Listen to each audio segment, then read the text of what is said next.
Soybean দিয়ে আলু কষা রান্নার জন্য প্রথমে আমি সয়াবিন ফুটন্ত গরম পানিতে প্রায় 15 থেকে 20 মিনিটের মতন ভিজিয়ে রেখে দিয়েছিলাম। খুব সুন্দরভাবে সয়াবিন ভিজে নরম হয়ে গেছে। এখন আমি হাত দিয়ে চিপে সয়াবিন থেকে পানিটা বের করে নিচ্ছি। এরপরে আমি পরিষ্কার পানি দিয়ে সয়াবিন ভালো করে ধুয়ে নিব। আলু দিয়ে সয়াবিন রান্না খেতে অনেক বেশি মজা। যারা খেয়েছেন তারা তো জানেন। সয়াবিন ভালো করে ধুয়ে নেওয়ার পরে এখন এখানে আমি লাল মরিচের গুঁড়ো দিয়ে দিচ্ছি চায়ের চামচের 1 চামচ, হলুদের গুঁড়ো 1/2 চামচ, পরিমাণ মতন লবণ, আদা রসুনের পেস্ট আর 1 টেবিল চামচ পরিমাণ এখানে আমি বেসন দিয়েছি। এখন আমি ডিম ভেঙে দিচ্ছি এখানে আমি 2টা ডিম ভেঙে দিব। এখন হাত দিয়ে সব উপকরণগুলো ভালো করে সয়াবিনের সাথে মিশিয়ে নিব। অনেক সহজ একটি রেসিপি, কিন্তু খেতে অনেক বেশি মজা। দুপুরে গরম ভাতের সাথে অথবা রুটি পরোটার সাথেও খেতে অনেক বেশি ভালো লাগে। প্রায় 1 মিনিটের মতন এভাবে আমি হাত দিয়ে ভালো করে মাখিয়ে নিয়েছি। এখন 10 থেকে 15 মিনিটের জন্য রেস্টে রেখে দিব। 10-15 মিনিট পরে ফিরে আসলাম। কড়াইতে আমি পরিমাণ মতন সাদা তেল দিয়েছি। প্রথমে আলু ভেজে নিব। আর আলুগুলো আমি এভাবে সয়াবিনের মতন ছোট ছোট করে কেটে নিয়েছি। আলু ভাজার জন্য পরিমাণ মতন লবণ দিয়েছি। চায়ের চামচের 1/2 চামচের চেয়েও কম এখানে আমি হলুদের গুঁড়ো দিয়ে দিব। এখন আমি আলুটাকে লাল লাল করে ভেজে নিব। আলু সয়াবিন কষা রান্নাতে এখানে শেষ পর্যায়ে আমি 3টি উপকরণ দিয়েছি। এর ফলে এই রান্নার টেস্টটা কিন্তু আরও বেড়ে গেছে। এভাবে রান্না করে খেয়ে দেখতে পারেন, অনেক বেশি মজা পাবেন। তা আলু ভাজা হয়ে গেছে, এখন আমি আলু তুলে নিচ্ছি। সত্যি কথা বলতে কি, এই রান্নাটা খেতে অনেক বেশি টেস্ট ছিল। এতটাই মজা, মাছ মাংসকে হার মানাবে। মাঝে মাঝে এই ধরনের রান্নাগুলো খেতে কিন্তু বেশ মজাই লাগে।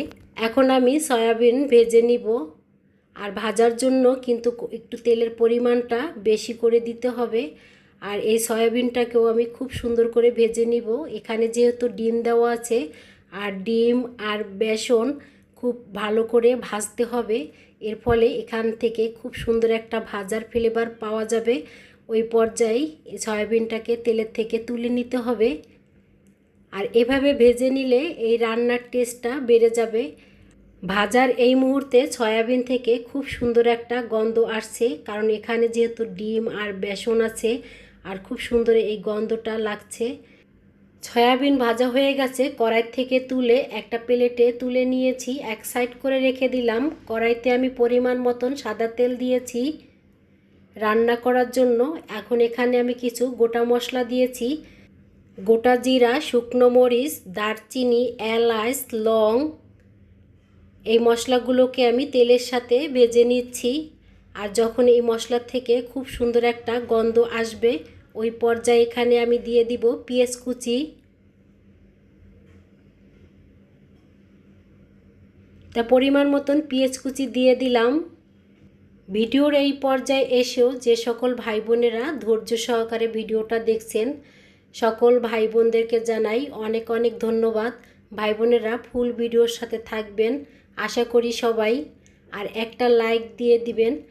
আর রেসিপিটি যদি ভালো লাগে চাইলে চ্যানেলটি সাবস্ক্রাইব করেও চ্যানেলের পাশে থেকে যেতে পারেন, এভাবে নিত্য নতুন রেসিপি দেখার জন্য।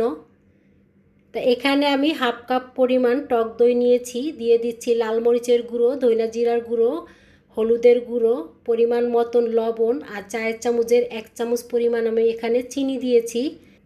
এখন আমি সব উপকরণগুলো চামচ দিয়ে ভালো করে মিশিয়ে নিচ্ছি।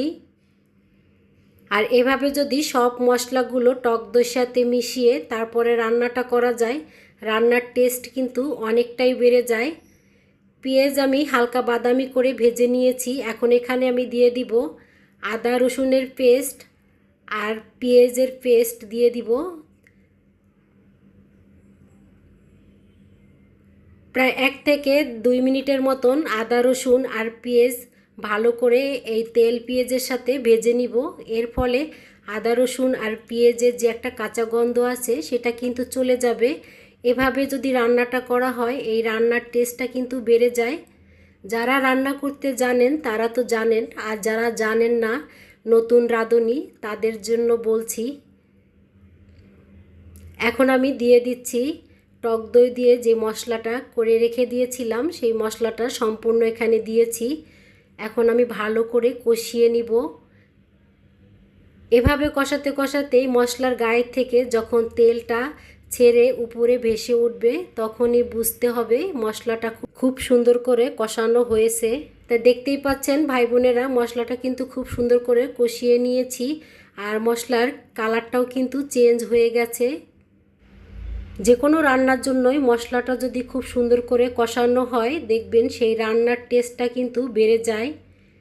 এখন আমি দিয়ে দিব ভাজা আলু আর দিয়ে দিব সয়াবিন। আলু আর সয়াবিন এখন আমি মশলার সাথে ভালো করে মিশিয়ে নিব।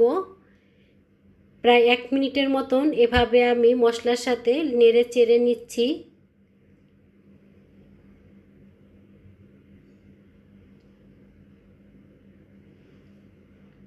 এখানে যেহেতু ডিম আছে আর বেসন আছে, এই রান্নাটা কিন্তু সত্যি এই দুটো উপকরণের জন্যই খেতে অনেক বেশি মজা লাগে। আপনারা চাইলে এখানে ডিমের পরিমাণটা বাড়িয়েও দিতে পারেন, আর যারা সয়াবিনের পরিমাণটা কম দিয়ে রান্না করবেন তারা চাইলে ডিমের পরিমাণটা কম দিয়েও রান্না করে নিতে পারেন। এখন আমি পরিমাণ মতন এখানে পানি দিয়েছি, আর এখানে বেশি ঝোল রাখবো না, একদম মাখা মাখা করে এই রান্নাটা করব। আলু তো ভাজতে ভাজতেই অর্ধেক সিদ্ধ হয়ে গেছে, তার মানে রান্নাটা সেরে নেওয়ার জন্য সেইভাবে আর সময়ের প্রয়োজন হয় না, খুবই অল্প সময়ে রান্নাটা করে নেওয়া যায়। এখানে আমি দিয়েছি কাঁচামরিচ, আর দিয়ে দিব চায়ের চামচে 2 চামচ পরিমাণ ঘি। আর অবশ্যই এখানে ঘিটা দেওয়ার চেষ্টা করবেন, এর ফলে কিন্তু এই রান্নাটা খেতে আরও বেশি মজা হয়। এখানে আমি চায়ের চামচের 1/2 চামচ পরিমাণ গরম মশলা দিয়েছিলাম, সেটা স্কিপ হয়ে গেছে, সেজন্য বলে দিলাম।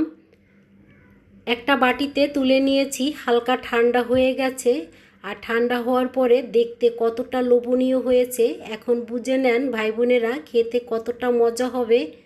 রেসিপিটি ভালো লাগলে চ্যানেলটি সাবস্ক্রাইব করে রেখে দিতে